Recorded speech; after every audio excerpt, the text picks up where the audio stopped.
本澳獲批政府資助嘅社會企業試運1個月，負責人認為要成功營運面臨唔少困難。呢間洗衣鋪只係得7個員工，其中4個有輕度智障。佢哋由攞貨、開機洗衫、摺衫、入袋、包裝去到送貨都要一手包辦。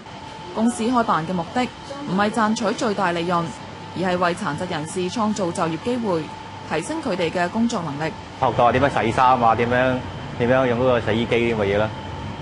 因為以前我乜都唔識做噶嘛，即係嚟咗呢個咩？你嚟咗呢度點樣學識做嘢啦？呢間社會企業係由扶康會開辦㗎。負責人話：公司試運1個月，已經面臨唔少嘅挑戰同考驗，包括租金、水電費同訂單唔夠嘅問題。而家嘅客戶咧，都係一啲美容院啊、髮型屋啊咁，所以如果要去到我哋期望嗰個1萬磅嘅數字咧，相信都仲要有一段嘅時間咯。團體希望社會接納並且支持社會企業，令到社企可以做到自負盈虧。政府舊年推出殘疾人士就業發展資助計劃，資助本澳嘅社會服務機構開辦社會企業，聘用殘疾人士。不過計劃推出到而家，只係得1宗申請獲批。澳門電視台記者梁偉秀報導。